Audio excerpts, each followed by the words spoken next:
pong lahat ay tumayo.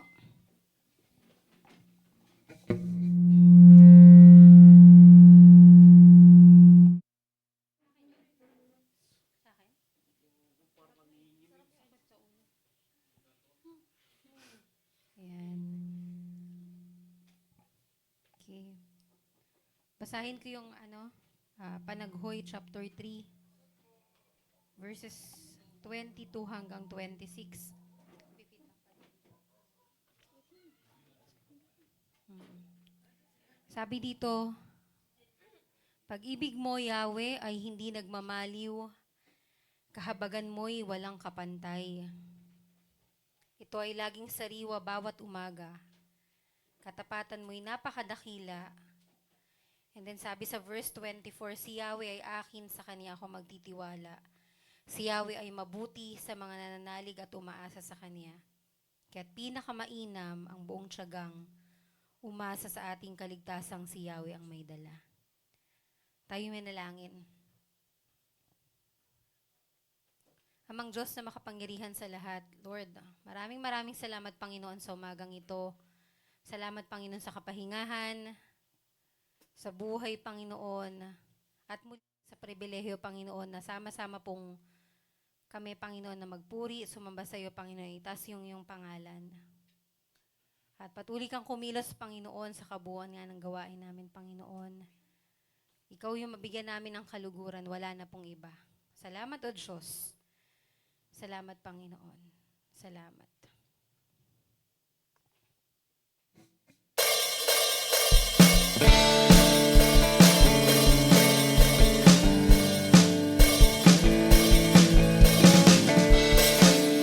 Clear natin to.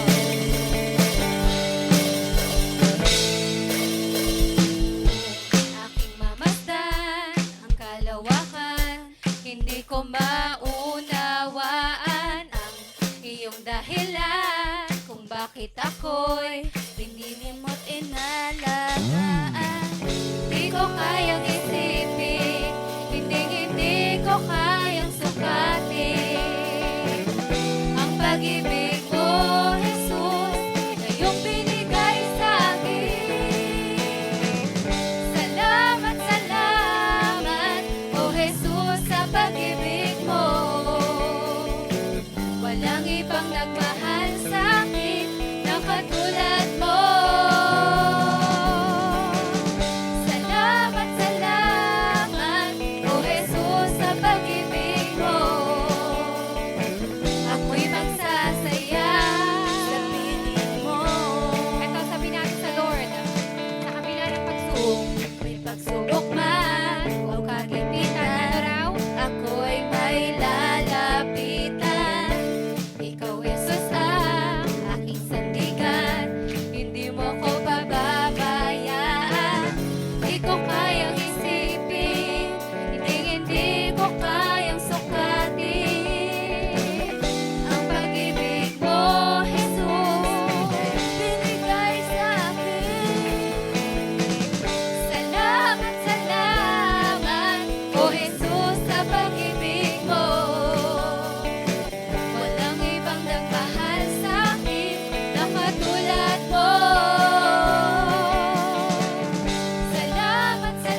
ako'y iwan, di ako pababayaan.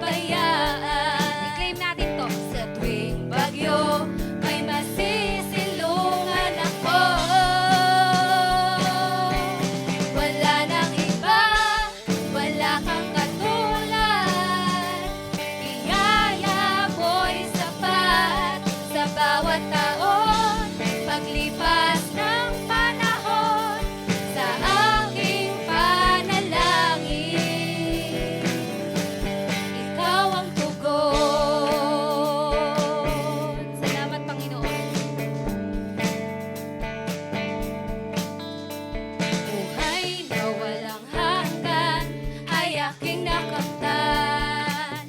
Jesus, ikaw ang aking kanlungan. Sa araw man o ulan, lakas ng puso ko ay galing lamang sa'yo. Dakila ang iyong katapatan, noon, ngayon, at magpakailanman. Wala nang iba, wala kang katulad. Biyaya mo'y sapat sa bawat taon. Paglipas ng panahon, sa aking panalangin,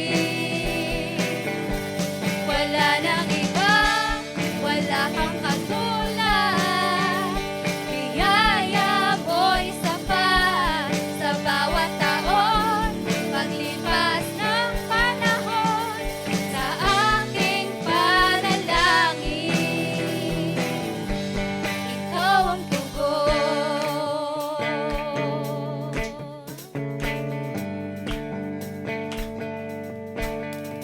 Ikaw ang aking kanlungan, ang kalakasan ko. Ikaw ang aking sandigan at kapayapaang totoo. Ikaw ang aking sandigan, ang kalakasan ko. Ikaw ang aking sandigan at kapayapaang totoo. Ikaw ang aking sandigan, ang kalakasan ko. Ikaw ang aking sandigan at kapayapaang totoo. Wala nang iba, wala kang katulad. Biyaya mo'y sapat sa bawat taon. Paglipas ng panahon, sa aking panalangin. O wala na nga, Panginoon. Wala nang iba, wala kang katulad. Biyaya mo'y sapat sa bawat taon. Paglipas ng panahon, sa aking panalangin, ikaw ang tugon. Ikaw ang tugon. Ikaw ang tugon. Ikaw ang tugon.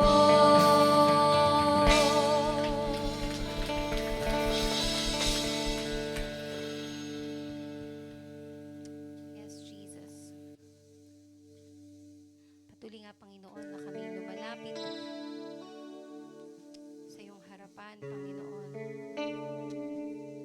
Lord, nagpapakumbaba, Panginoon. At humihingi, Lord, ng paglilinis, Panginoon. At kami lubusang nagpapasalamat, Panginoon, kung paano mo kami araw-araw na binabago, O Diyos. Dahil sa iyong habag at sa iyong biyaya, Panginoon, sa amin.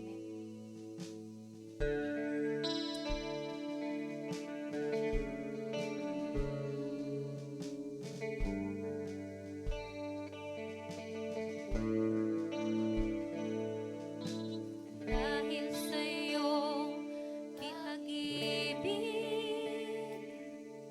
kalagayan ko'y nabago. Nang dahil sa iyo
ako'y kaaway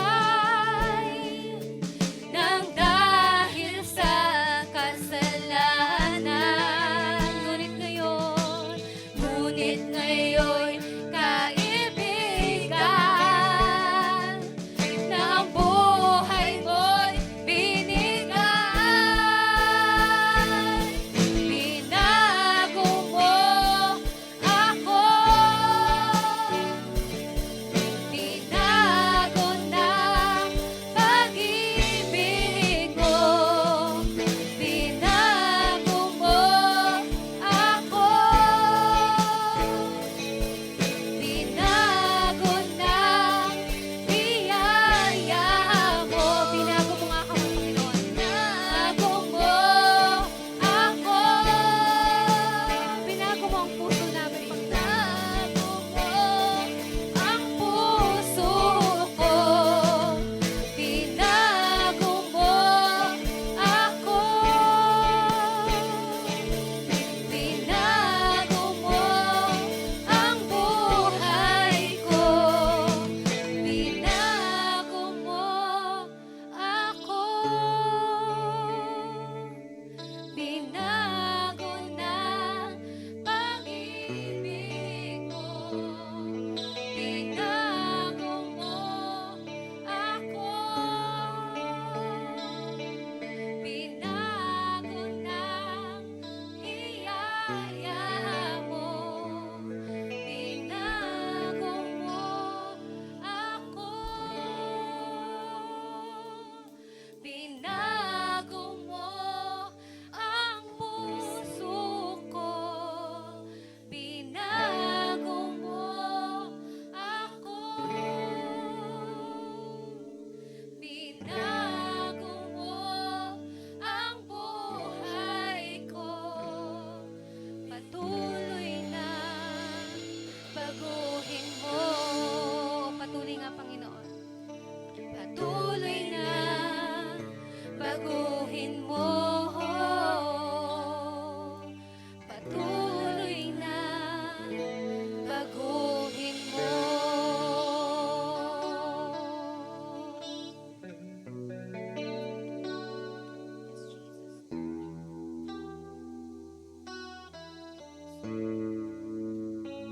Yes, pupurihin ka, O Diyos.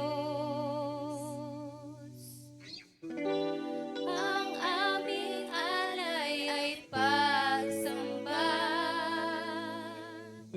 kaluwalhatian, buong karangalan, kapangyarihan mo'y walang katulad. Pupurihin ka, O Diyos. Ang aming alay ay pagsamba, kaluwalhatian, buong karangalan, kapangyarihan mo'y walang katulad. Pagkat ikaw ang tunay na Diyos, ika'y walang katulad, ika'y nag-iisa, ikaw lamang, wala nang iba. Sa'yo ang aming awit, tingin ang aming tinig, isisigaw sa buong mundo, kadakilaan mo. O pinupuri ka nga namin, Panginoon. Pupurihin ka, O Diyos.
sa'yo.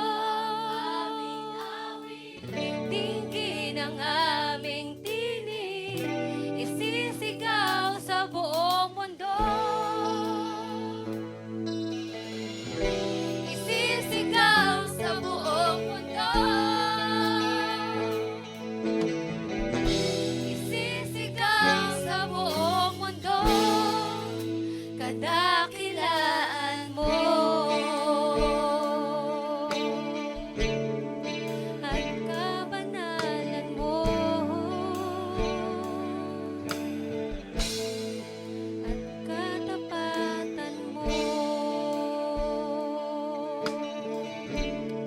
Tunay nga, O Diyos, na ikaw lamang ang aming sinasamba. Yes, Lord. Tunay nga, Panginoon, na patuloy na makita sa buhay ng bawat isa, Lord Diyos, na ikaw yung tunay na Diyos na kumikilos, na nagbabago, na kasama namin, Lord.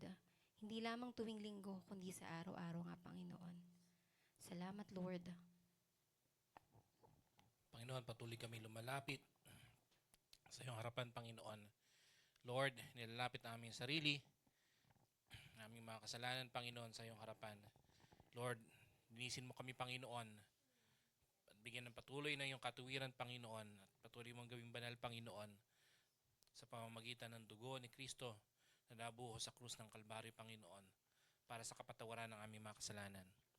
Lord, dalangin namin, Panginoon, patuloy na kumilos ka upang kami mamuhay ng mayroong katapatan at mayroong katuwiran sa iyong harapan, Panginoon. Sa kabila ng lahat, Panginoon, Lord, patuloy mo kami inibig, patuloy mo kami iniibig, Panginoon. At ang iyong pangako, Panginoon, ay lagi nariyan ay iyong pag-ibig at ang iyong kapatawaran, Panginoon, para sa amin. Lord, dalangin po namin, Lord, na sa aming buhay, ikaw ang mataas, Panginoon, sa lahat ng pagkakataon. Lord, na sa bawat sandali, Panginoon, ikaw ang aming unahin. Sa bawat desisyon ng aming buhay, Panginoon, ay isanggunin namin sa iyo, Panginoon. At sa lahat ng aming gagawin, Panginoon, isipin namin ang karangalan mo, Panginoon. Hindi upang mas mahal mo kami, Panginoon, kundi dahil ikaw na yung unang nagmahal at ikaw, Panginoon, yung unang umabot at unang may ginawa, Panginoon, para sa amin. Lord, dalangin namin, Panginoon, patuloy sa aming mga buhay. Lord, gamitin mo kami, Panginoon, upang ibahagi sa iba yung mabuting mensahe ng pag-ibig mo. Lord, gamitin mo kami, Panginoon, upang ma-share sa iba, Panginoon, kung paano ka nakapatawad at nagmahal, Panginoon. Na ikaw ang Diyos, Panginoon, na buhay, walang kapantay at walang magiging kapalit, Panginoon, at walang hihigit pa sa iyo, Panginoon. Hindi kayang tularan ng anumang bagay sa mundong ito, Panginoon, ang iyong kapangyarihan, ang iyong kadakilaan, ang iyong katapatan, Panginoon. Na kung kami magtitiwala sa iyo, Panginoon, kung ang mga tayo magtitiwala sa iyo, Panginoon, matatagpuan ang tunay na kapatawaran, ang tunay na kapayapaan, ang tunay na pag-ibig, at ang tunay na kapangyarihan, Panginoon, sa iyong piling, Lord. Lord, maraming salamat, Panginoon, dahil binigyan mo kami ng pagkakataon, Panginoon, na maging mga anak mo, Panginoon. Ang dalangin namin, Panginoon, may pamuhay namin ito, Panginoon, sa bawat sandali. Sa bawat oras, Panginoon, ng aming buhay. And Lord, sa mga pagkakataon, Panginoon, na nandyan yung temptation, Panginoon. Lord, dalangin namin, Panginoon, na ikaw yung mabigay sa amin ng kalakasan, Panginoon, upang tumalikod at lumayo, Panginoon, upang patuloy na mag-decide kami, Panginoon, na sumunod sa iyo. Sa kabila ng lahat ng tukso ng sanlibutan ito, Panginoon, Lord, patuloy namin tuon ang aming isipan, ang aming mga mata, Panginoon, sa iyo, kung saan, Panginoon, matatagpuan namin, Panginoon, ang tunay na kaganapan at tunay na kakumpletuhan, Panginoon. Lord, maraming salamat, Panginoon, dahil ang sabi mo nga sa iyong salita, binigyan mo sa amin, Panginoon, lahat ng aming kailangan upang kami, Panginoon, ay makapamuhay na mayroong kabanalan sa iyong harapan, Panginoon. Lord, maraming salamat. Turuan mo kaming gamitin ang mga bagay nito, Panginoon, upang kami makapamuhay na mayroong katapatan, Panginoon, sa iyo. Lord, maraming salamat po, Panginoon, and patuloy, Panginoon, pinagkakatiwala namin sa iyo, Panginoon, ang mga oras nito sa aming gawain, Panginoon, mataas ang iyong pangalan.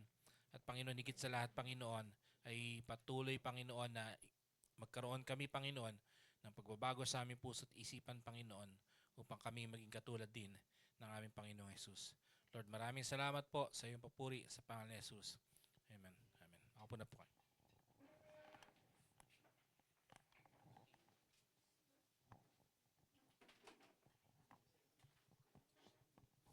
So. Yan lang meron.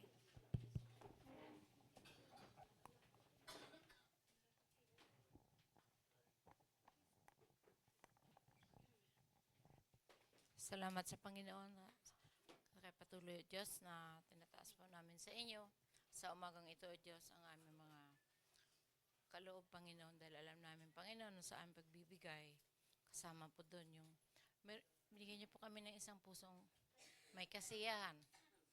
Lord, we pray na ikaw po mag-bless about isa sa amin, kanilang pagbibigay. Dahil alam namin, Panginoon, ito ay magamit para sa iyong gawain. Muli, maraming salamat. In Jesus' name I pray. Amen. Kim, pakipasin.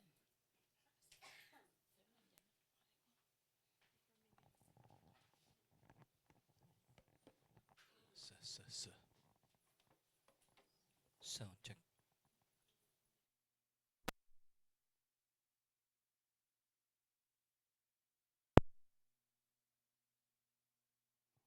Hello, sound. Check. Wala to, no? Sige po, tayo pong lahat ay tumayo para sa ating creed.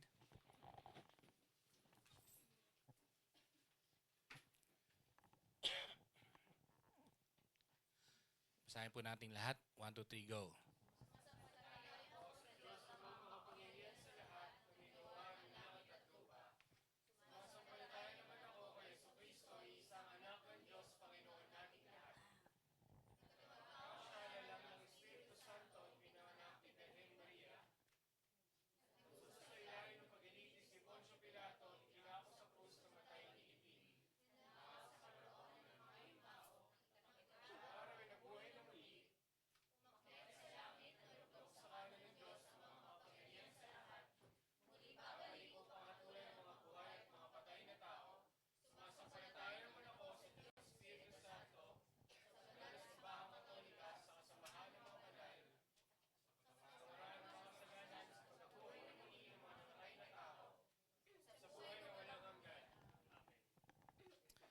Hello, sound. Check.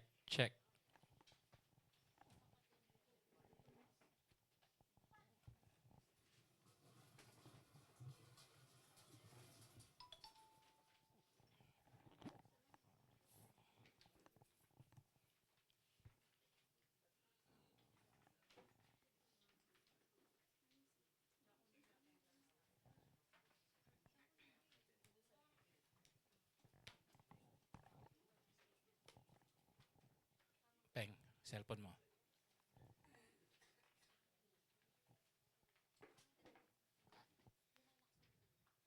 Hello, sound. Check. Okay, medyo naglo-low pa yung sound system.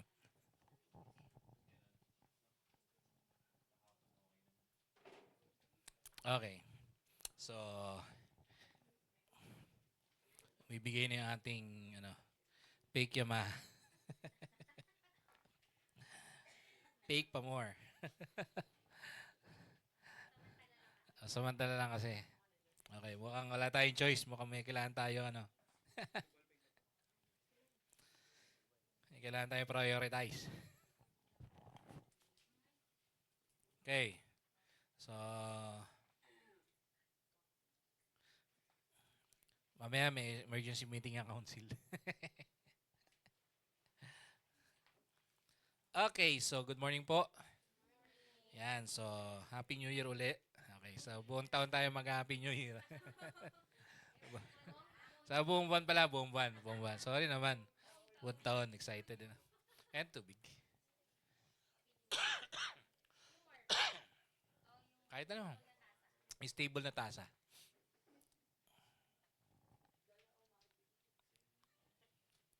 Okay, so yan. Lunch.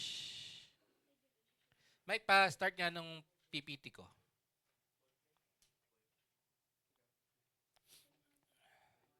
Kapal hindi naglo-load. Ayan. Okay, so dala na po kayo ng ballpen. Kasi naka-open na yung PPT. Naka-open na.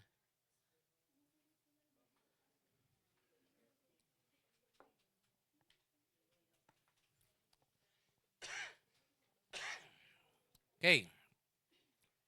So, muli po, good morning. So, ngayon po, ayan, pa-show na lang desktop.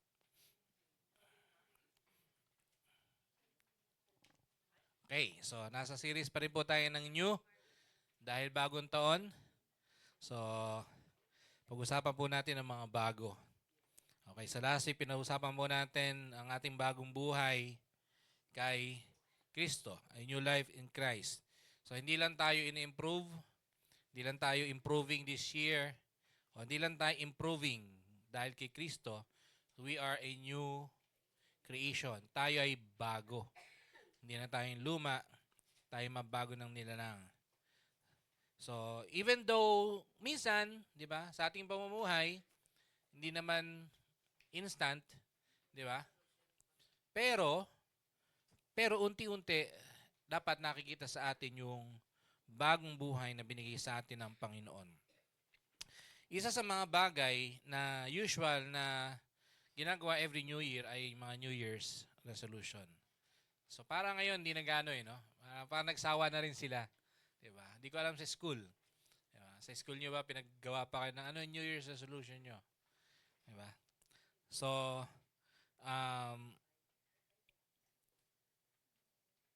usually pag pinasulat ka New Year's resolution, nagagawa ba natin? Hindi, di ba? Okay, so diyan sa inyong listahan ay merong type 5. Okay. Generalized na. Okay. Pero ito yung top 5 na New Year's resolution every year.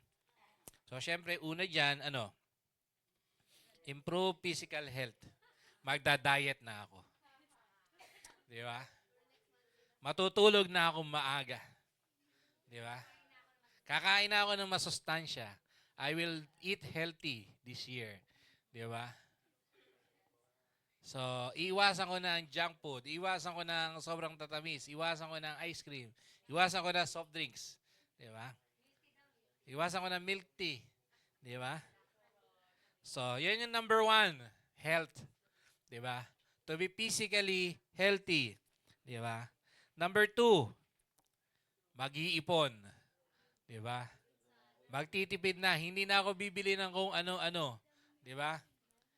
Hindi na ako mag-uukay pa rin ngayong 2026. Di ba?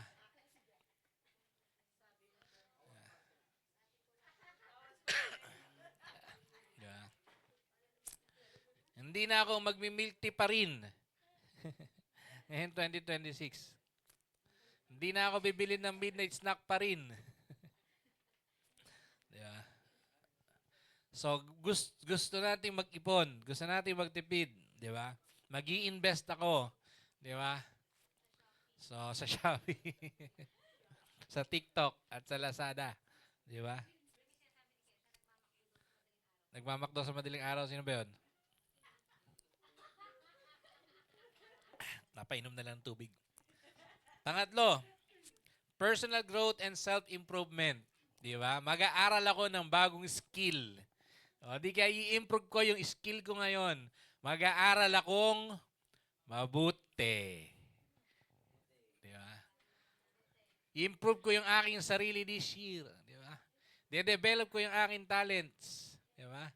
Matututo ako ng bagong instrument. Magututo ako ng bagong ganto, bagong ganyan. Di ba? Mag-aaral ako mag-drive. Self-improvement. Number 4, strengthen relationships. Diba? Strengthen relationships. Diba? More time with family and friends. Diba?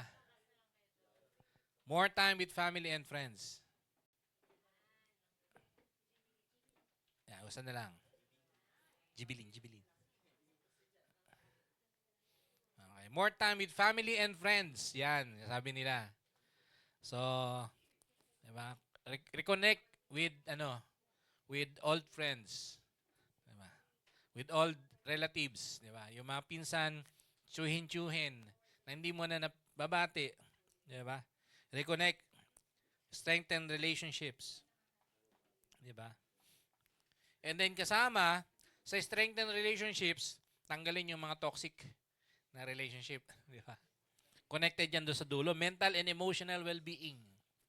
Me time. Diba? Kailangan ko ng me time. I will give more me time ngayong taon. Wala akong oras sa sarili ko. Diba? Burned out na ako. Diba? So kasama sa mental and emotional well-being, tanggalin yung mga toxic na mga tao sa buhay. Diba? Even relatives, di ba? Tanggalin yung mga toxic na relatives. Di ba? Di ba? Motto yan ngayon eh. Di ba? Yan yung ano eh.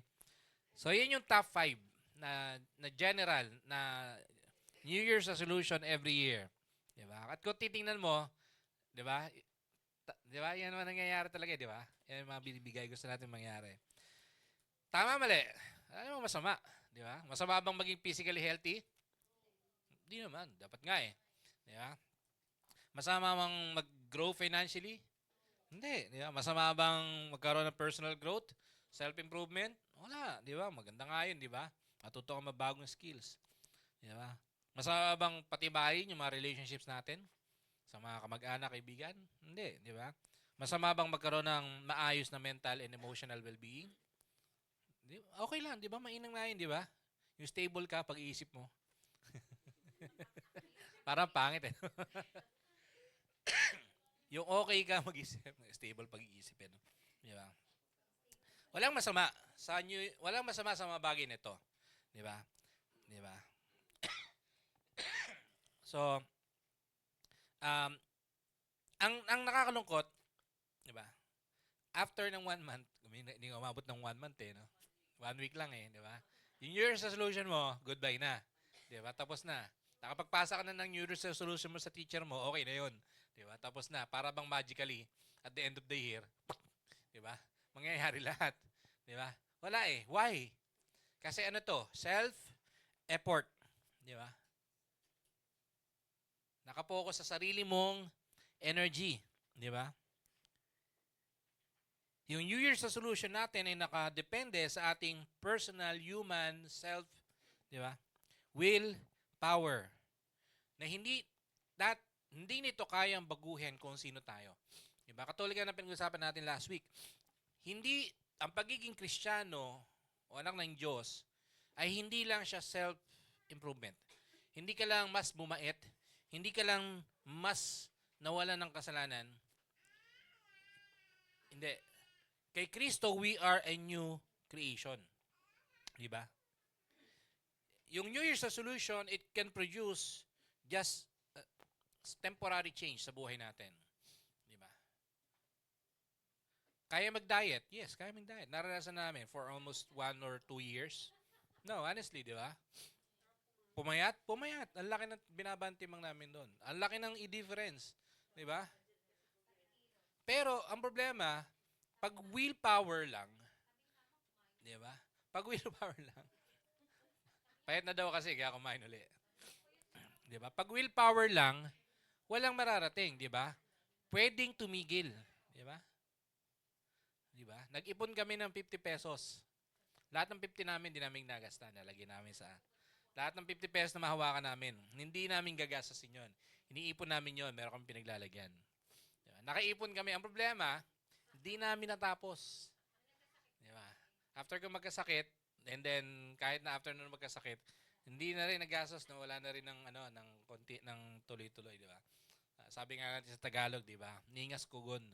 Di ba? Ano yung ningas kugon? Yung kugon, para siyang damo. Di ba? Pag tuyo yon, madaling magsiklab. Yun lang. Shuk! Tapos wala na. Di ba? Napraso lang yung kanyang apoy. Di ba? Pero katulad nga na pinag-usapan natin last week, ang buhay Kristiyano, di ba? Hindi ito about self-improvement. This is about we being transformed sa isang bagong nilalang. Diba? Ang sabi ng 2 Corinthians 5:17, binasa natin last week, ang sino mang na kay Kristo, those who are in Christ, di ba? Not on, not under, not beside, di ba? Those who are in Christ, siyang na kay Kristo, isa ng bagong nilalang. Wala na yung luma, siya ay bago na. So bilang isang Kristiyano, bilang isang mananampalataya, dapat ang sinasabi natin o ang tanong natin ay hindi paano ko ba i-improve ang aking sarili. Last week, ang tanong natin, paggising mo sa umaga, hindi ang tanong paano ko magiging katulad ni Kristo. Hindi. Ang goal natin dapat every time na gigising tayo, gagawin ko kasi ako ay diba, kay Kristo na. Ngayon, ang tanong natin, hindi dapat paano ko ba i-improve ang aking sarili, kundi paano ba ako makakapamuhay ng katulad ng nais ni Kristo. How can I live more fully in Christ? Paano tayo makakapamuhay kay Kristo? Sabi ng ating passage, Philippians chapter 3, verse 12 to 14, hindi sa nakamtan ko na ang mga bagay na ito, kundi hindi rin sa ako'y ganap na, ngunit sinisikap kong makamtan ang mga gantimpala sapagkat ito ang dahilan kung bakit ako'y tinawag ni Kristo. Mga kapatid, hindi ko ipinapalagay na nakamit ko na ito. Ngunit isang bagay ang ginagawa ko. Nililimot ko na ang nakaraan at sinisikap na marting ang layuning nais kong makamtan. Nagpapatuloy nga ako patungo sa hangganan upang makamtan ang gantimpala ng pagkatawag sa akin ng Diyos sa pamamagitan ni Kristo Jesus, ang buhay na hantong sa langit. So yun yung goal ni Pablo, di ba? Hindi sa nakamtan na niya lahat, di ba? Pero ano sabi niya? He pressed on towards the goal, di ba? Yung layunin kung bakit siya itinawag, di ba? Yung buhay na hahantong sa langit. Ano ba yung sinabing buhay na hahantong sa langit? Yun ba ibig sabihin pag namuhay ka ng ganito, tsaka ka pupunta ng langit? Hindi. Ang sinasabi niyan, yung kanyang reward ay pagpunta ng langit. Di ba? Set na yun eh. Di ba? Tinawag siya ng Panginoon para pumunta ng langit. Pero habang nandito siya, ipapamuhay niya, di ba? Na yun yung kanyang pupuntahan. Di ba? Kung natandaan yung illustration ko before, pag pupunta ka ng kasal, ano yung itsura mo? Di ba? Di ba? Pag aalis ka, pag may lakad ka, alam na aalis ka eh. Bakit? Naligo ka. Di ba? Nagpabango ka. Nakabihis ka. Saan ka pupunta? Di ba? So, pag pupunta ka ng kasal, ano suot mong damit? Di ba? Di ba? Nagmumug lang eh. No? Pag pupunta ka ng school, ano suot mong damit? Naka-uniforme. Di ba? Kasi yun yung pupuntahan mo eh. Di ba? Hindi ka naman dumating sa school, kaya ka naging estudyante. Di ba? Pupunta ka ng school kasi estudyante ka. So, anong dapat gagawin mo? Mag-aaral, magbibihis. Same thing sa ating bilang mga Kristiyano. Pupunta tayo ng langit, sinasabi natin, di ba, sa sino mga nakikristo, sa sumampalataya, hindi mapapahamak, magkakaroon ng buhay na walang hanggan. So, saan tayo pupunta? Saan ka pupunta? Sa langit. Di ba? Kung hindi mo sigurado, di ba, ang pangako ng Diyos, di ba, sa sino mang sumampalataya kay Kristo, hindi pupunta sa impyerno, kundi magkakaroon ng buhay na walang hanggan sa langit. Di ba? Kung pupunta ka sa langit, ano dapat gawin natin sa buhay natin? Ang sabi ni Pablo, namumuhay ng buhay na may pupuntahan at yun ang langit. So, i-reframe natin yung ating New Year's resolution. Hindi self-centered na goals. Hindi me. Kundi mga Christ-centered na commitment. Number 1, fill in the blanks. Yan. Para hindi nyo na lahat kailangan kopyahin. Ihandog ang sino daw? Ating sarili. This is for me. Di ba? Ito yung me. Pero hindi me na akin. Di ba? Pero yung me na para kay Lord. Ihandog ang ating sarili para saan? Sa kaluwalhatian ni Lord. Ang buhay natin ay dapat ay na kay Kristo. Bato-bato sa langit, ako na ang unang tinamaan. Ang sabi ng mundo, get fit so you can look good. Diba? Masama ba? Diba? Get fit so you can look good. Yan ang sabi ng mundo. Wala namang masama doon, di ba? Pero self-centered. Ang sabi ng salita ng Diyos, di ba? honor God with your body. Diba? Sabi ng mundo, improve natin yung ating physical health, mag-diet, lose weight, kumain ng healthy. Pero kung para sa sarili, diba? Vanity. Diba? Meaningless. Diba? Ano sabi ng passage? Sa unang Korinto, chapter 6, verse 19 to 20. Diba? Hindi ko po di-display dyan. Basahin yung Bible nyo. Okay. Yan. So, kung meron po kayong Bible, physical, buksan. Kung wala, sige, cellphone.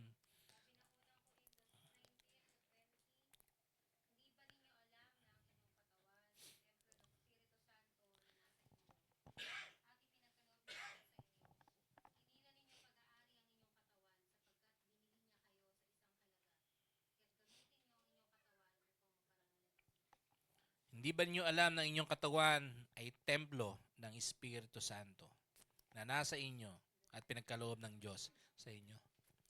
Di ba? Twice na. Naman si Peng, 2 beses. Kanina madaling araw, kwento sa akin si Peng, hindi siya makakatulog. May nadaanan siyang reel ng 7:02. Ay, isang araw ba yun? 7:02 ba o ano? 700 Club, di ba? Patungkol sa itong passage na to. So, sino may katawan dyan? Pag wala, yari. Diba? Ang sabi dyan, our bodies are the temple. Diba? Sa atin nananahan ang banal na espiritu ng Diyos. Diba? Diba? So, kung yung ating church, diba, ay inaayos natin, diba? Sino bang gustong pumunta ng church ng madumi? Daming kalat, may basura. Hindi inaayos. Gusto ba natin yun? Hindi. Kaya like church yun di ba? Building lang siya. Ang sabi ng Bible, tayo yung templo. We are the temple, di ba? Ang tanong, anong ginagawa natin doon sa templo ng Diyos? Sabi doon, gamitin natin ang katawan upang maparangalan ang Diyos. Di ba? Honestly, para sa akin, diba? Sabi ko na sa inyo, bato-bato sa langit, diba? Bago kayo tamaan, sa akin na unang tumama yan. Diba?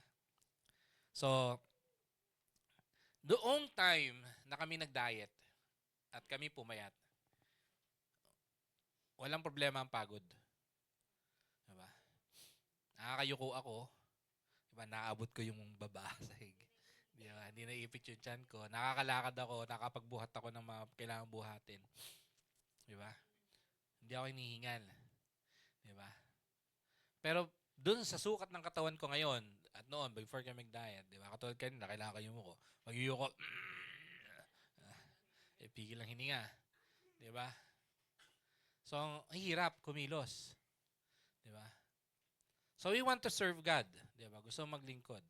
Problema, di ka makapaglingkod kasi yung katawan mo hindi kaya. Bakit? Diba? And at the same time, anong nangyayari sa katawan natin? Diba? Kung yung church ayaw natin may basura, bakit yung katawan natin pinapakain natin ng sandamakmak na basura? Diba? Junk foods, kung ano-ano. Diba? Sabi nga sa inyo, bato-bato sa langit. Diba? Bago tumama sa inyo yung bato, sa akin unang tumalbog yan. Diba? So, bukas talaga magda-diet na kami. Bukas na, masarap ulam, munggo. Munggo na, o pain later. Agoy. Diba? May pabuksos, ano naman yan, may naproxen pa naman ako. Ano sabi ng Romans chapter 12, verse 1 and 2? Kaya nga mga kapatid, alang-alang sa masaganang habag ng Diyos sa atin, ako'y nakikiusap na daw, ialay ninyo ang inyong mga sarili bilang isang handog na buhay, banal at kulugod-lugod sa Diyos. At kasama sa ating katawan, di ba, sa ating sarili, ay hindi lang yung ating kalusugan, kundi yung overall natin, even yung ating ginagawa. Ang sabi doon sa verse 2, huwag kayong makiayon sa takbo ng mundong ito. Mag-iba kayo sa pamamagitan ng pagbabago ng inyong pag-iisip upang maunawaan ninyo ang kalooban ng Diyos kung ano ang mabuti, kalugod-lugod at ganap na kalooban niya. Ang ating katawan ay hindi na sa atin. Ito ay tahanan ng banal na espiritu. Di ba? At dapat lang natin itong ingatan. Ito ay ating worship sa Lord. Di ba? So starting Saturday, bawal na ang merienda na junk foods. Pwede naman magtinapay. Konti lang. Pero bawal na pansit canton. Bawal soft drinks. Yeah. Bawal na tuyo. Pwede naman in moderation, 'di ba? Pwede naman kasi in moderation, 'di ba? 'Yun ang tip doon 'di ba? Hindi naman sinabing huwag ka nang kumain. Pero anything na sobra, 'di ba? Alam niyo ba na ang tubig ay pwedeng ikamatay? 'Di ba?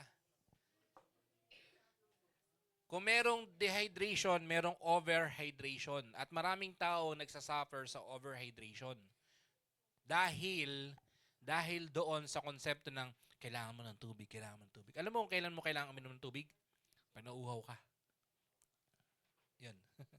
Di mo kailangan uminom ng 20 glasses of water a day. Yeah.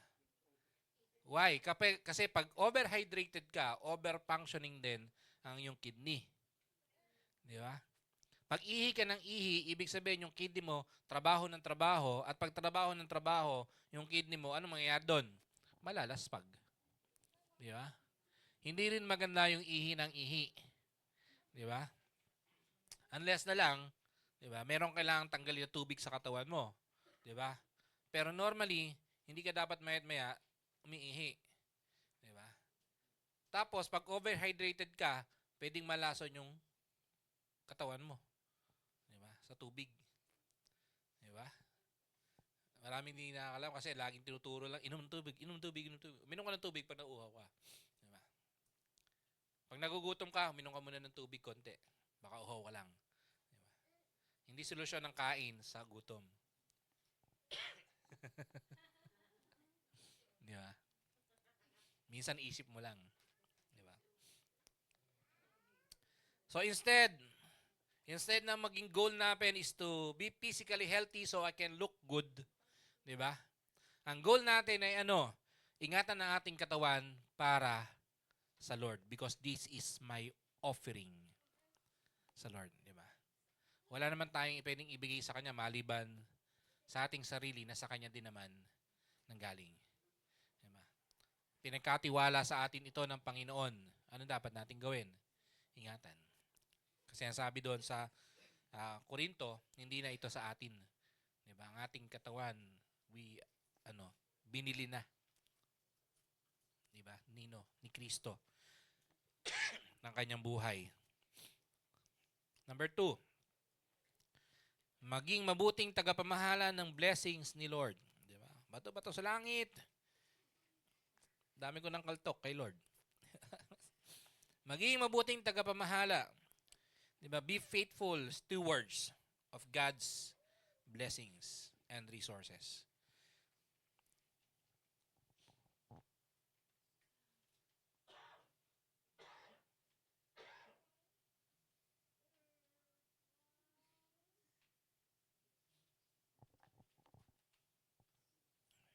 Ang sabi ng mundo, secure your future.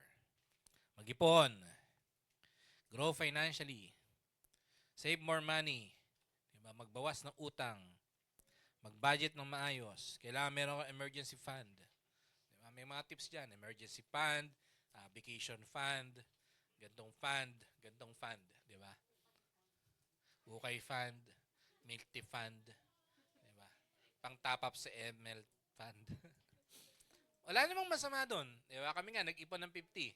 And plano namin uli mag-ipon ng 50 this year. Diba? Wala namang masama mag-ipon. Maganda nga yun, di ba? Para pagka-emergency, meron ka di ba? May madudukot. Sabi nga nung kasabihan, kapag meron kang isinuksok, meron kang mahuhugot, di ba? Ang problema, pagdating na emergency, wala kang pondo. 'Di ba? Wala kang pera. 'Di ba? Pero, ang sabi ng salita ng Diyos, ang sabi ni Lord, trust your provider. 'Di ba? Trust your provider. Money is a tool. It is not our master. 'Di ba? Hindi tayo mga hoarders ng kayamanan. Hindi tayo mag-iipon sa isang unit ng kondo na maraming libo-libo. Di ba? Hindi tayo mag-iipon ng pera para sa anuman. Di ba? Anong sabi ng Mateo chapter 6 verse 19 to 21? Huwag kayo mag-impok ng mga kayamanan dito sa lupa. Dito'y may naninirang insekto at kalawang at may nakakapasok na magnanakaw. Sa halip mag-impok kayo ng kayamanan sa langit. Do'y walang naninirang insekto at kalawang at walang nakakapasok na magnanakaw, sapagkat kung saan naroon ang inyong kayamanan, naroon din ang inyong puso. Because yung pera sa isang iglap pwedeng mawala. Di ba? Uy. Yung pera sa isang iglap pwedeng mawala. Ayan. Hindi na nag-automatic na do not disturb yung aking cellphone. Di ba?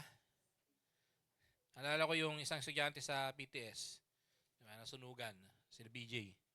Di ba? Pag nasunugan ka, ano matitira sa'yo? Di ba? Wala.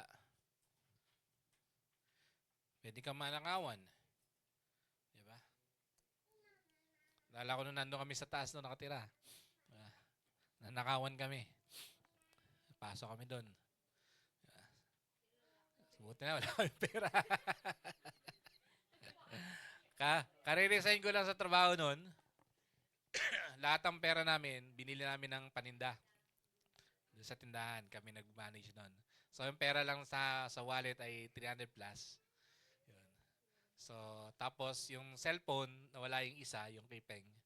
Diba? Tapos, yun lang. So, pagising namin ng umaga, diba, yung pantalon ko nasa labas ng gate, nasa labas ng pinto. Bukas mo ng pinto ng sala, doon yung pantalon. Sabi ko, Peng, ba't may inagis sa labas yung pantalon ko? Doon pa lang pumasok siya. Bakit? Tapos sabi ko doon sa nagtitinda ng taho. Kasi bili si Obin taho na. Sabi ko, paano may nakita kang lumabas? Wala daw. Pero yun, nawala, nagalongkat, walang nakita. Wawa naman. Nawa pa ako doon sa Nawa pa ako doon sa pumasok sa amin. Napuyat na siya, napagod na siya, nilagay niya sa alanganin ng buhay niya para sa wala. Kasi wala kaming pera. Nandun kami sa isang kwarto. Diba? Lugi. Diba? Susoli ay. Never mind. Diba? So yung pera sa lapio, namang yaman, pwedeng mawala sa isang iglap lang. Diba? Pero, ang sabi, yung kayamanan sa langit, hindi yan masisira. Diba? Alala ko, diba, ilang beses nating narinig, nag-ipon. Di ba? Nag-ipon ng pera, nilagay sa isang lalagyan. Pagbukas niya, kinain na ng anay. Di ba? Sayang. Di ba? Kaya nga nung binubuksan namin yung aming lalagyan, sabi ko, sana walang anay. Pero hindi naman na anay yun. Secured yun that time. So, ibig sabihin ba, bawal yumaman? Ang isang Christian. Yeah, meron kasi mga ganyang konsepto. Bawal na yumaman ng Christian. Diba? Nakakalungkot, di ba? Bawal daw yumaman yung pastor.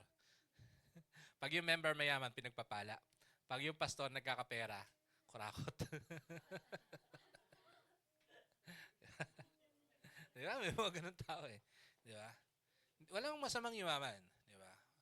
Pero ang tanong, sino kumokontrol ng buhay mo? Kasi meron mga tao, di ba, na nung wala pang trabaho, wala pang kita, involved sa church. Doon nagkaroon na ng trabaho at kumikita na, nawawala na sa church, nawawala na sa Lord.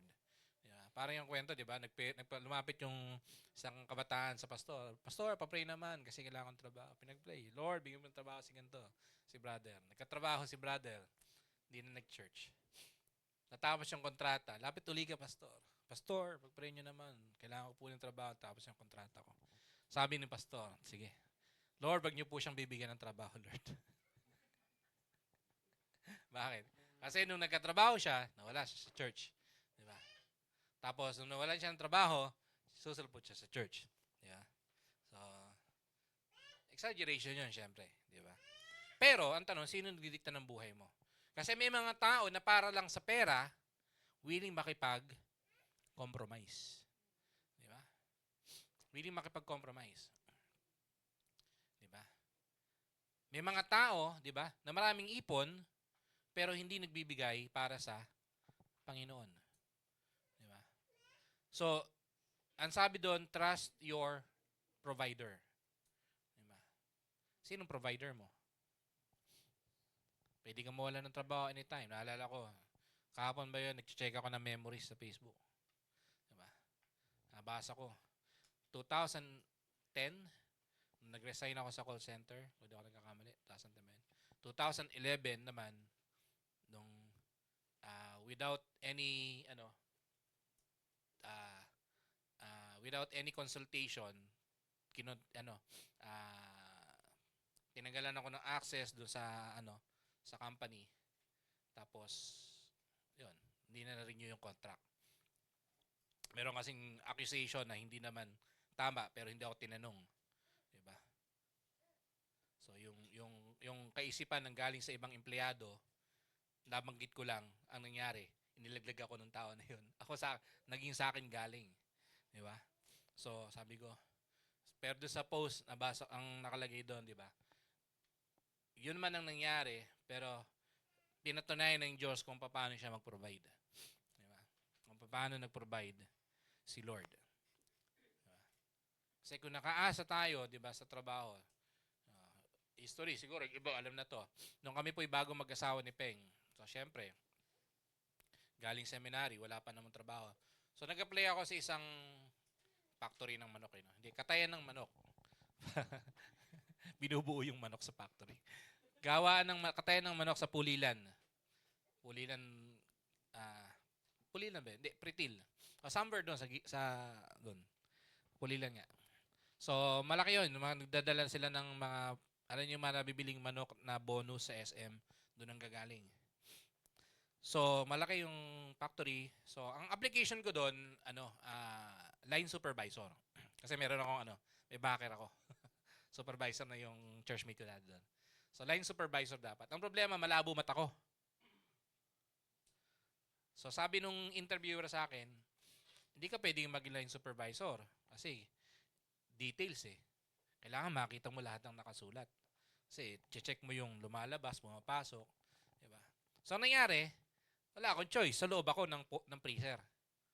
Diba? Ako yung tagakuha. Sa halip na babantayan ko yung kinukuha, ako naging tagakuha ng manok. Diba? So, cart yun, lalaki. Tutulak mo yun. Galing sa freezer, dadali mo sa truck. Tapos, kuminsan naman, galing sa truck, dadali mo sa freezer. Diba? Dami nun. Yung mga ilang daang kilo. Siguro maghapon, baka 1,000. Tapos, nangyari, after 1 day, doon ko first time maranasan sumumpong yung aking gout. Sakit. Gising ako madaling araw, sobrang sakit. Pag umaga, sobrang sakit lalo. Mentras pinapahinga ko siya, mas sumasakit.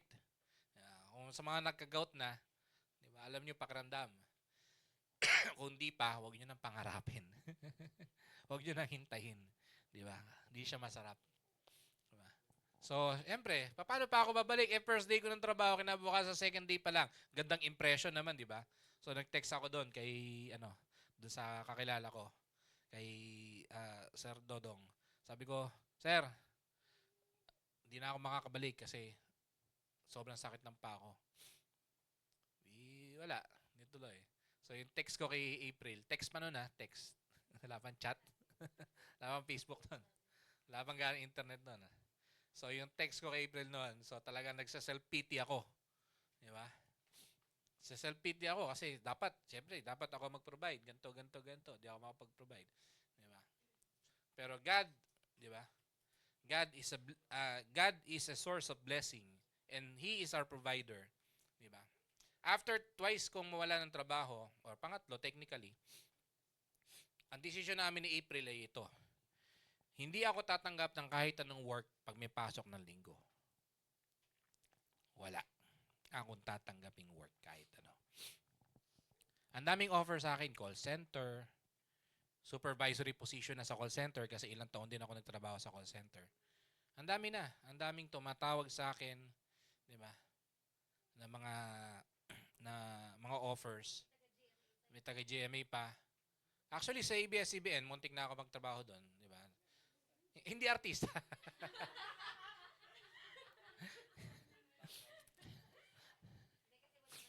Sa dubbing. Alam niyo yung mga cartoons, di ba? Di ba may nagda-dub tinatagalog? Dubbing operator. So kami pag may magsasalita, kami nagda-dub. Hindi kami nagsasalita, kami yung operator ng equipment para do sa dubbing. Di ba? So, nakailang beses din ako pumunta sa SM. Dami kong artistang nakita. Di ba? Sa ABS-CBN. Saan ba? Sa SM. Sa ABS-CBN. Kasi nga yung pinsan ko, doon din nagtatrabaho. Mataas na rin posisyon. So, dalawa kami doon dapat, ako at si James. So, nung malaon, si James yung unang bumitaw. Tapos, ang naging problema naman namin noon ay, walang bantay si Obi. Kasi nagtuturo si April, walang magbabantay kay Obi. Diba? So, okay, sige, go. Wag. Diba? Pero prayer namin yon. Ang commitment namin kay Lord, walang trabaho na tatanggapin unless walang pasok ng Sunday. Diba? Tagal. Challenge yun. Diba? Pero God is faithful na siya yung nag-provide. Diba? So, wala siyang pasok everyday. Kasi work from home. Diba? So, ang naging trabaho. Pero nung makikita natin doon, diba? So, with that blessing, aminin namin, hindi kami naging faithful. Diba? Hindi kami naging good steward. Minsan okay, minsan madalas hindi. Diba? Pero anong dapat natin gawin sa pinagkatiwala sa ating yaman ng Panginoon? Diba? Hindi yun masusukat na wala kang binibigay sa akin si Lord eh. Wala ba? Meron. Diba? Ang sabi ni Lord, yung mapagkakatiwalaan sa maliit, pagkakatiwalaan niya sa mas malaki. Diba? Anumang liit o laki ng provision na bigay sa atin ni Lord, kung gagamitin natin para sa kaluwalhatian ng Panginoon, diba? At maging mabuting tagapamahala tayo ng kanyang resources, ano yung expect natin mula sa Lord? Diba? And then papasok yung ating commitment sa Panginoon sa pagbibigay. Diba? Sa pagbibigay.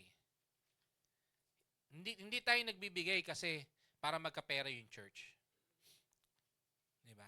Ang pagbibigay ay tanda ng ating pagtitiwala sa Lord. Dahil una, kanino ba galing yung ating ibibigay? Kaya either nagtatites ka o nag-offering ka o nagtatites and offering ka,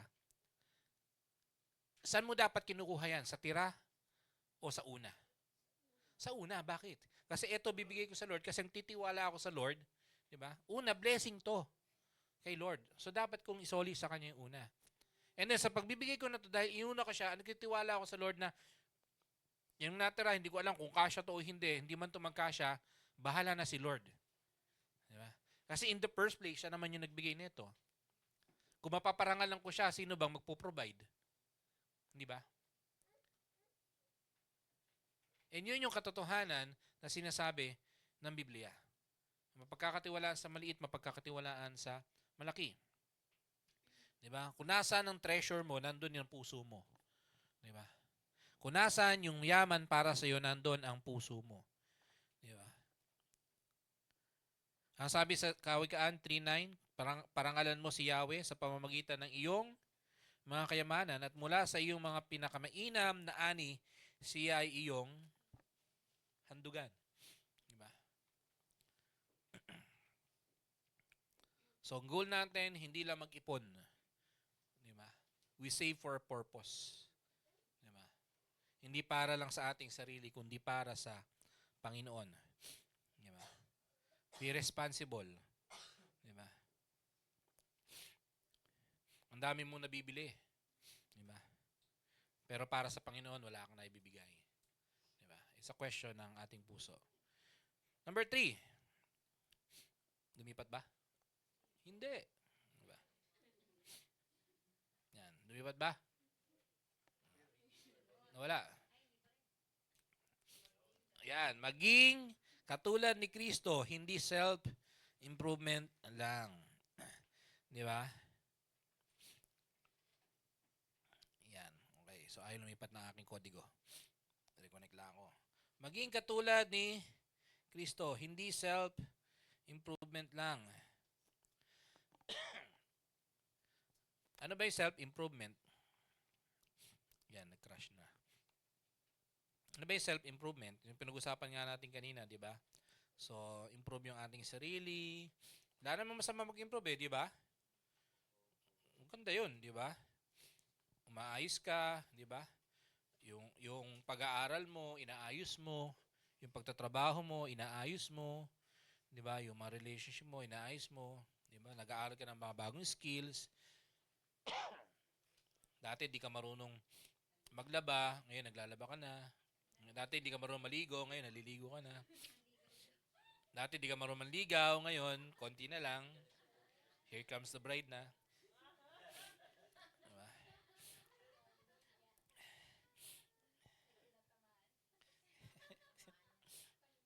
Maging katulad ni Kristo.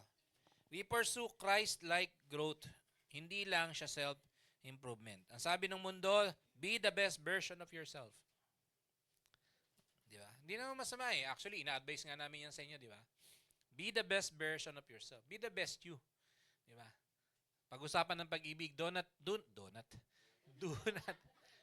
look for the best gift, but be the best gift, di ba? For your partner.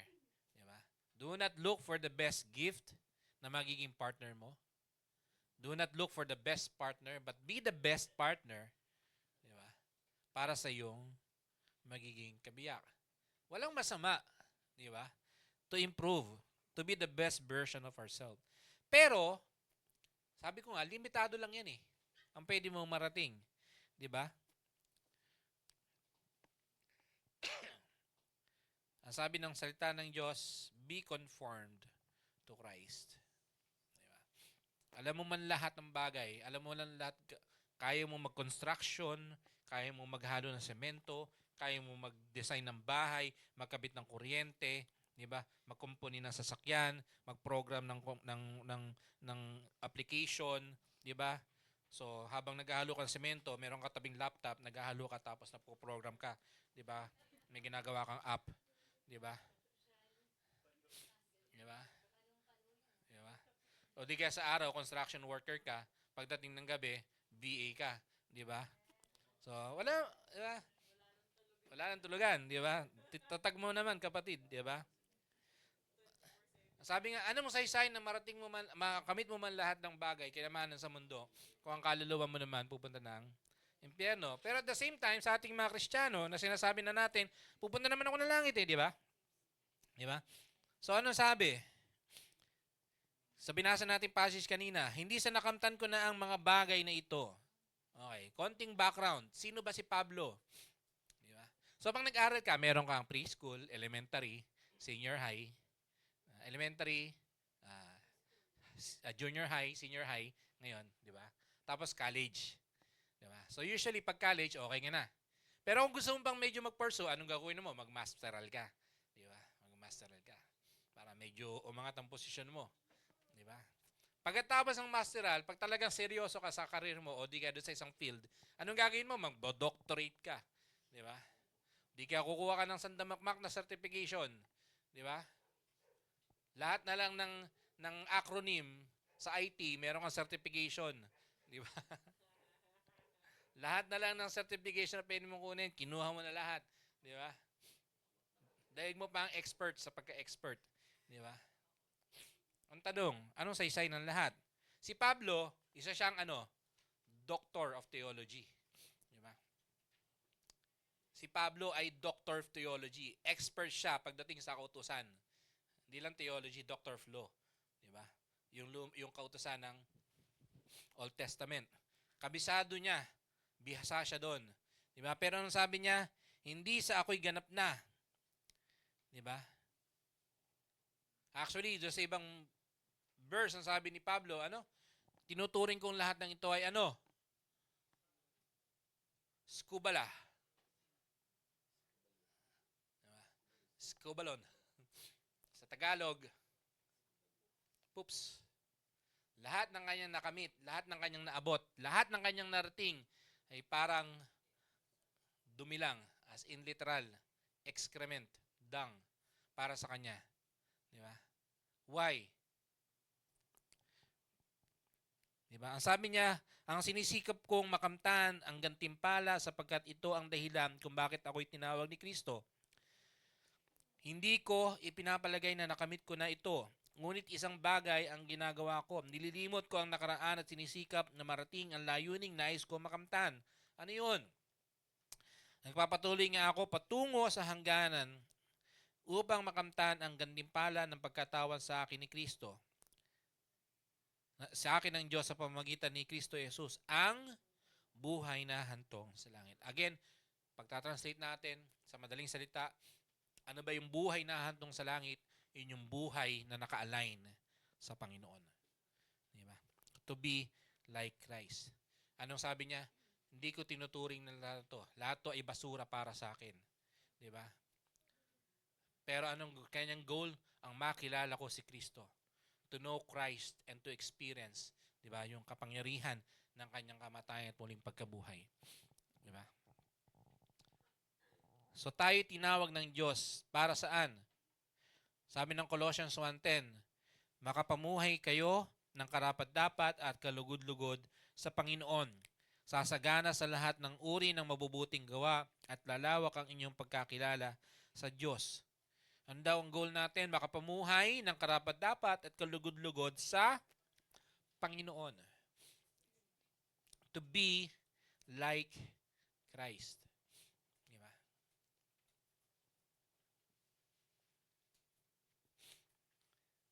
To be like Christ. Maging katulad ni Kristo.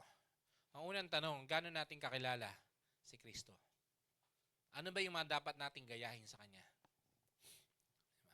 Ano yung mga bagay? Alam mo, favorite dyan ng iba eh. Si Jesus, nagalit.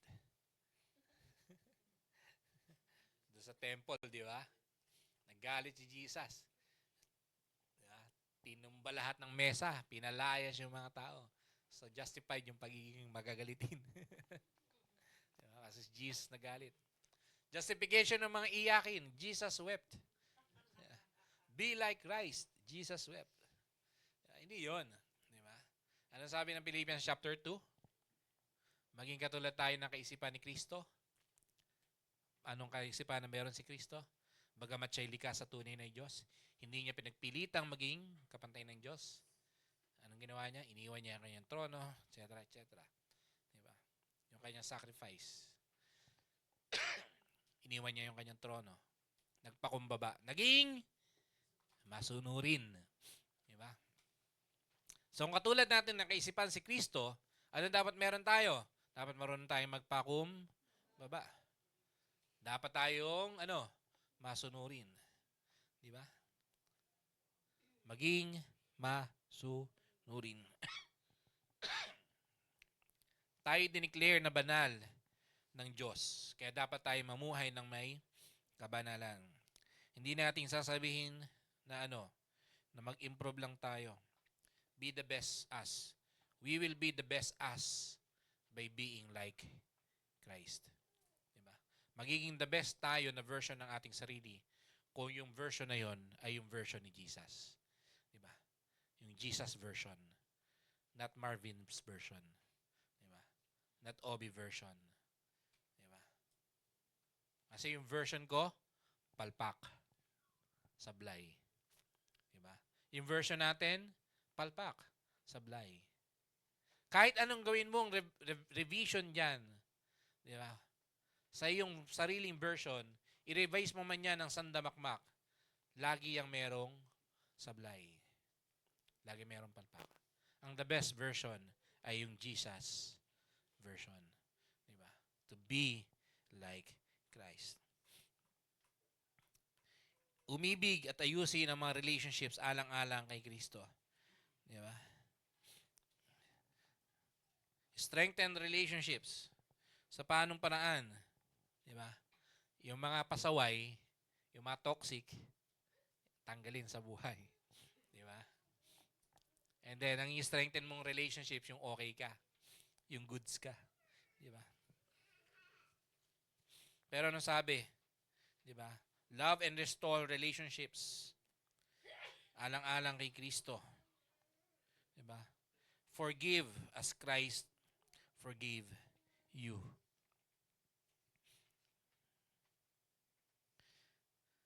Jesus, God, is a restorer of broken relationships. Di ba? At yung mga magaganda at maayos na relationships ay reflection ng reconciling work, di ba? Ng ating Panginoong Hesus. Ano sabi sa Ephesians 4:32? Sa halip, maging mabait kayo at maunawain. Magpatawad kayo sa isa't isa tulad ng pagpapatawad sa inyo ng Diyos dahil kay Kristo. Colossians 3:13. Magpasensya kayo sa isa't isa at magpatawad kayo kung may hinanakit kayo kanino man. Magpatawad kayo gaya ng pagpapatawad sa inyo ng Panginoon. Diba?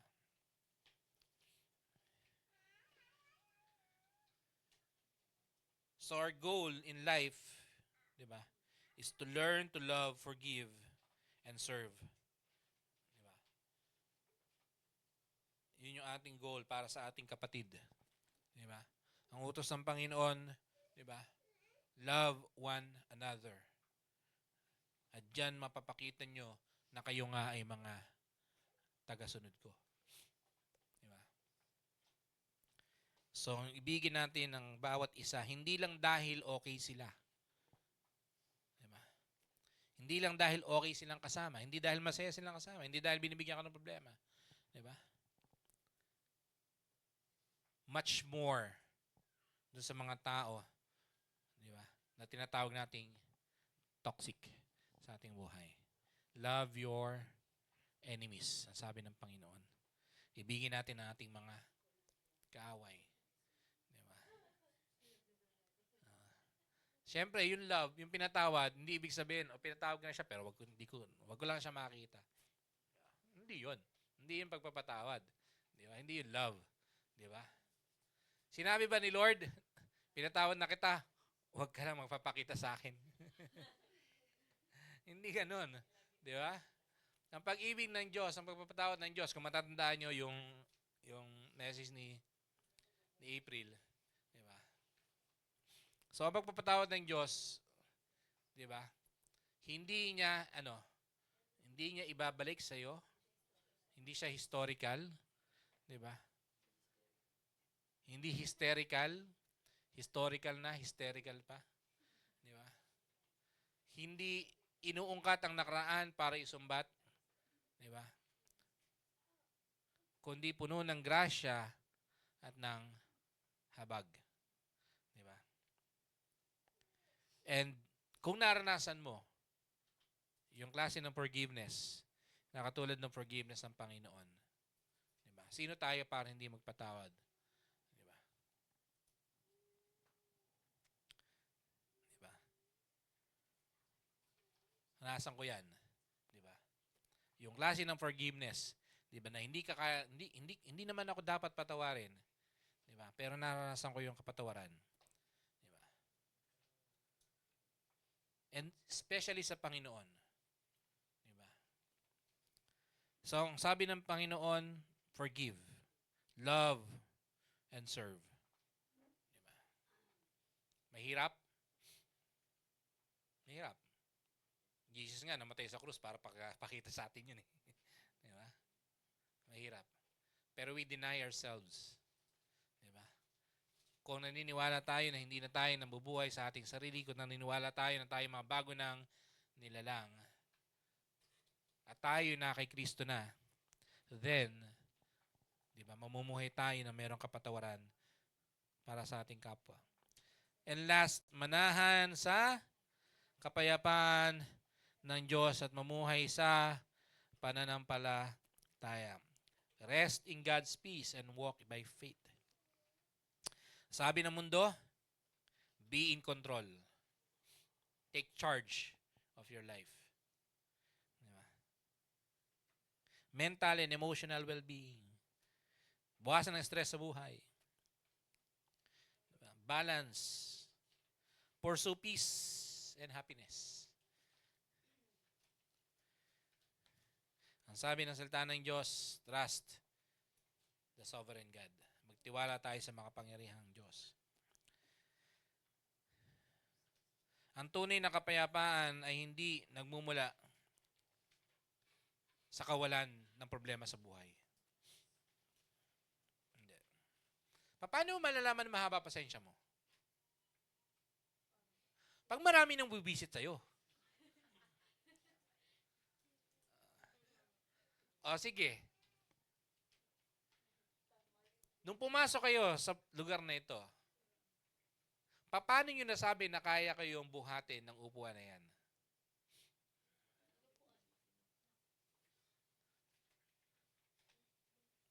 Chinek mo ba yung rating kung ilang kilogram ang kayang buhatin yan? Di ba? Rated to 100 kilogram. 70 lang ako. O, kaya ako nito. Tinesting mo ba muna? Diba? Inalam mo ba muna kung okay ba? Hindi. Di ba? Anong ginawa mo? Nagtiwala ka doon sa upuan na kaya ka niyang buhatin. Bakit? Kasi upuan siya. Anong purpose niya? Upuan. Di ba? Buhatin ka. So, same thing sa Panginoon. Di ba? Sa pagtitiwala natin sa Panginoon, di ba? We trust Him fully. At yung trust na yon, yung faith na yon, yung peace na yon, yung kapayapaan na yon, masusukat natin siya hindi dahil wala kang problema, wala kang pagsubok sa buhay, o okay ang lahat. Di ba? Hindi. Kasi paano malalaman kung talagang payapa ka kung walang nagtitest? For example, di ba? Sino mga ano ito, yung gawa mo kina-quality check. Di ba? Madaan sa QC. Di ba? Anong ginagawa ng quality checker? Di ba? Ite-test yung produkto mo. Di ba? For example, merong isang batch ng isang produkto. Di ba? Kukuha doon ng random samples. Tapos padadaanin sa ano? Stress test. Di ba? Hindi lahat padadaanin sa stress test. Pero random na sample, di ba? For example, masarap ba yung luto mo na tinapay? Paano malalamang masarap yan? Titingnan? Titikman. Di ba? Di ba? Break in mo muna. Di ba? For example, sa mga gagawa ka ng software. Di ba? Pag gumawa ka ng software, alam nyo ba yung mga apps sa cellphone ng mga matitino meron yan stage na natawag eh. Meron siyang natawag na development stage, di ba? And then merong alpha testing. Di ba? Yung alpha testing, ang nagte-test lang nun, puro internal, sila-sila lang. Di ba? Tapos merong beta test, limited lang na public ang pwede doon na mag-testing. Di ba? Sa Play Store, or kahit sa Google, sa Apple, pwede ka mag-apply na beta tester. Pag nag-apply ka ng beta tester, ang sarap. Kaya nakakainis. Dalas mag-crash ng mga software mo sa cellphone. Diba? So, pwede kang mag-beta test. Diba? Te-testing mo yung mga bagong labas na version ng software. Pag pumasa siya sa beta testing, diba? Iko-control uli yun, check uli yun internally. Bago siya i-release publicly. Diba? Sa ML, yung mga nag-ML, diba merong test server na tinatawag. Di ba? Ano yung meron sa test server? Kasi limited lang siya eh. Di ba? Ang usually nakakapasok sa test server, yung mga laging naglalaro. Di ba? Bakit? Kasi sila yung pwede mag-test nung game na mga idadagdag na feature kung okay siya o hindi. Di ba? So, meron siyang testings. Di ba? Sinusubukan. Same thing sa atin. Di ba? Sinusubok tayo. Di ba? Ang sabi nga ng Bible, we are being tested by fire. Di ba? We are being tested by fire. Hindi tayo binabaptize by fire. Okay, sa iba yun. We are being tested by fire. Bakit? Dahil yung ginto, malalaman mo kung puro siya kapag pinadaan mo siya sa apoy. Kasi pag pinadaan mo siya sa apoy, masusunog lahat. Diba? Kung nakakita na kayo ng mga alahero, diba? Doon sa dati namin bahay, may tumira doon na alahero, nag-aalahas. Alam niyo yung pinagwalisan, nalikabok, iniipon nila yun. Iniipon nila yun. Tapos, kasi yung mga, di ba nagkikikil sila kuminsan ng nalalaglag, iniipon nila yun. Tapos, nakita mo, sinasala, sinusunog. Diba? Susunugin siya. Makita mo, meron silang parang lalagyan na ganun. Kawayan nga yung gamit nila eh. Tapos, iba blowtorch. Tapos, makita mo, yung maraming kumpol na kung ano-ano, tapos, mauubos siya, hanggang makita mo lang, meron siyang ginto. May gold siya matitira. Diba? So, yun yung process ng pagpupurify ng ginto. Diba? So, sa atin, sinong sunog na? Diba? Yung balat ko, hindi na nakarecover sa sunog ko sa Hati pa rin, no? Nasunog ako nag-swimming kami. Nag-swimming sila. Hindi naman ako lumangoy sa dagat. Pero nasunog pa rin ako. Diba? Diba? Pero sa ating buhay, diba, we are tested. Diba? We are being tested. Pero ang sabi ng salita ng Diyos sa Pilipos chapter 4 verse 6 to 7, huwag kayong mabalisa tungkol sa anumang bagay. Sa halip, hingin ninyo sa Diyos ang lahat ng inyong kailangan sa pamamagitan ng panalangin may pasasalamat. At ang kapayapaan ng Diyos na hindi kayang maunawaan ng tao ang siyang mag-iingat sa inyong puso at pag-iisip dahil sa inyong pakikipagkaisa kay Kristo. Mga key points na kailangan nating tandaan dyan sa passage na yan para talagang maranasan natin. Diba? Kasi kung minsan, nag-pray lang nakalimutan yung mahalagang parte. Una, prayer with thanksgiving. Manalangin na may kasamang pasasalamat. Manalangin na may pasasalamat. Yun yung key. Yun yung sikreto. Manalangin na may pasasalamat. Hindi manalangin lang ng puro reklamo sa Lord. Wala namang masama. Diba? Naiyak sa Lord lahat ng problema mo. Lahat ng kabigatan ng puso mo. Pero never forget to give thanks sa Panginoon. Dahil despite of everything, yun yung dapat nating pagpasalamat na pwede tayong lumapit sa Kanya. Diba? Meron tayong confidence na lumapit sa Panginoon. At alam natin na pakikinggan niya tayo.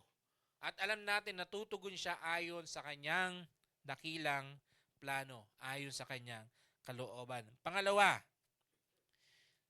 diba? Ang bibigyan ng kapayapaan ng Diyos, ang bibigyan ng Diyos ng hindi kayang maunawa ang kapayapaan, iingatan ng Diyos ang puso at pag-iisip ng tao kapag tayo ay nakikipagkaisa kay Kristo. Kung wala tayo kay Christ, there is no peace. Kung wala ka kay Kristo, wala kang aasahang kapayapaan. Diba? Kakainin ka. Kakainin tayo ng problema ng pagsubok sa buhay. Diba? Kay Kristo. Sabi ng Kawikaan 3:5-6, kay Yahweh ka magtiwala buong puso at lubusan. Huwag kang manangan saan daw? Sa sariling karunungan. Diba? Ilang beses mo nang nakalimutan kung nasaan ang cellphone mo. May isang bata dyan, naghahanap na naman kanina. Dalawa, di ba? Naghahanap ng salamin. Saan mo na salamin, di ba? Gano'n natin kadalas ang makaiwan ng gamit. Makalimutan yung birthday ni ganito. Makalimutan yung pinag-usapan na ganito. Di ba? Why? Kasi limited yung isip natin . Di ba? Problematic yung isip natin. Makakalimutin tayo. Di ba? Tapos sasabihin natin kay Lord, mas marunong tayo sa Kanya. Di ba? Sasabihin natin kay Lord, mas alam natin yung tamang gawin sa buhay natin kaysa sa Kanya. Di ba? Ang magtiwala sa sariling karunungan, ang patutunguhan, definitely, kapahamakan. Sa verse 6, sa lahat ng iyong gawin o iyong gawain siya ngay alalahanin upang ikay patnubayan sa iyong mga tahakin. Di ba? So this year, ang ating paglakad kay Kristo o ang paglakad sa buhay natin ay dapat nakadepende, di ba? Sa ating pananampalataya sa Panginoon. We walk by faith, not by fear. We walk by faith. We walk in faith. By sight. Hindi. We walk by faith, not by sight. We walk in faith, not in fear. Diba? Hindi natin katatakutan dahil alam natin kung sino ang ating kasama. At pwede tayong magtiwala na sa Diyos meron tayong pag-asa, meron tayong matibay na sandigan, meron tayong tatakbuhan. Diba? Meron tayong lalapitan sa panahon ng ating pangailangan. So New Year, hindi lang natin kailangan ng better na New Year's resolution. Ang kailangan natin ay banagong puso. Diba? Isang pusong tapat, isang pusong handang sumamba at sumunod sa Panginoon. Diba? Yung pag-asa natin ay hindi nakabase sa ating sariling pangako sa Lord. Di ba? Lord, magpapakabait na ako. You will fail. At ang problema kasi doon, pag nakadepende tayo doon sa pangako natin sa Lord, pag nag-fail tayo, nadidisappoint tayo eh. Di ba? Pag na-disappoint tayo, wala na. Feeling mo, palpa ka na. Feeling mo, failure ka na. Feeling natin, wala na tayong pag-asa. Kasi nag-fail ka. Kasi ang goal mo, ngayong taon, mabasa mo la Genesis to Revelation. Diba? December na, nasa Exodus ka pa lang din. Diba? So, ang feeling mo ngayon, wala ka ng pag-asa sa harap ng Lord. Diba? Kasi sarili mong lakas. You will eventually fail. Diba? Pero sa Panginoon, diba? Binigay na niya sa atin si Kristo. Diba? Binigay na niya sa atin si Kristo. Sabi ng Philippians 1:6, He who began a good work in you will bring it to completion. Siya na nagpasimula, siya na nagsimula, siya ang nagpasimula, siya, hindi ikaw, ng mabuting bagay, ay siya rin ang magdadala sa'yo sa kakumpletuhan. Diba? It's not you, it's God. Hindi sarili natin lakas. Ang sabi doon, fix our eyes to Jesus. He is the author and perfecter of our faith. Ituon natin ang ating mga paningin kanino? Kay Jesus, na siyang Siyang nagtanim at siyang magpapalago at siyang magpapakompleto ng pananampalataya na meron tayo. Even faith, hindi natin sariling effort. Diba? Even yung pananampalataya, diba? Hindi sa ating sariling lakas. Why? Because God gave us the best. Diba? From the beginning pa lang. Diba? Ang sabi, bago pa man ang sanlibutan, diba? Nasa puso ka na ng Diyos. Tinawag tayo ng Diyos para maging katulad ni Kristo. Diba? Kung siya yung tumawag sa atin, siya yung kukumpleto nun na tayo maging katulad ni Jesus. Ang kailangan lang natin gawin, let God. Diba? Suko natin yung ating mga sarili sa Kanya.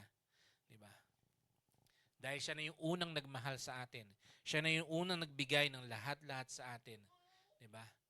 Binigay ni Kristo yung kanyang sarili upang tayo magkaroon ng buhay. Upang maayos yung ating relationship sa Kanya. all of this, etong 5 ito, ay matatagpuan natin sa ginawa ni Kristo. Di ba? Yung kanyang sarili binigay niya. Di ba? Para sa atin. Di ba? Binuhos niya sa atin yung pinakamagandang blessing, yung ating kaligtasan. Inibig niya tayo sa kabila ng ating kasalanan. Diba? Binigyan niya tayo ng kapayapaan at ng pananampalataya. At hindi tayo nakakapit kay Lord. Siya yung nananahan sa atin. Diba? Our body is a temple of God, of the Holy Spirit. So ngayong taon, diba, ano mang bagay na gusto natin gawin, let us do it. Diba? Para sa Panginoon. So that we can be, diba, like Christ. So ang ating panalangin, Lord, make me faithful, not just successful. Make me holy, not just happy. Make me more like Christ. Tayo pong lahat ay manalangin. Panginoon Diyos, dakila sa lahat, salamat Lord sa iyong katapatan. Lord, salamat Lord sa iyong pag-ibig sa amin. Lord, salamat dahil ikaw ang Diyos na hindi nagbabago mula noon, ngayon at magpakailanman. Lord, salamat dahil Lord, ikaw yung unang nagmahal sa amin. Sa kabila ng aming kasalanan, inabot mo kami, Panginoon. Binigyan ng buhay. Lord, tinaniman ng pananampalataya sa aming mga puso at patuloy na pinalalago. Lord, dalangin namin, Lord, na magtiwala kami sa iyo, Panginoon. Hayaan namin, Panginoon, na ikaw ang manguna sa aming buhay upang kami, Panginoon, ay maihubog mo patungo, Panginoon, sa buhay na nais mong lakaran namin, Panginoon. Lord, maraming salamat, Panginoon. Alam po namin, Lord, na patuloy kang kikilos sa buhay ng bawat isa. At alam po namin, Lord, na marami kang gagawin, Panginoon, pa sa pamamagitan ng bawat isa, Panginoon, sa pamamagitan ng aming mga buhay. Lord, muli, dalangin namin, Panginoon, na patuloy kaming lumakad sa iyong kalooban at gawin ang karapat-dapat sa iyong harapan. Hindi para sa anumang bagay, Panginoon, kundi dahil ikaw na yung unang nagbigay at ikaw yung unang nagmahal sa amin, Panginoon. Lord, wala na kaming mahiling pa, Panginoon. Wala naman kaming kayang ibigay, Panginoon, maliban sa aming buhay na siya ring nagmula sa iyo. Lord, maraming salamat po. Pinagkakatiwala namin sa iyong lahat. Sa pangalan ni Jesus, ito pa dalangin. Amen. Amen. God bless po.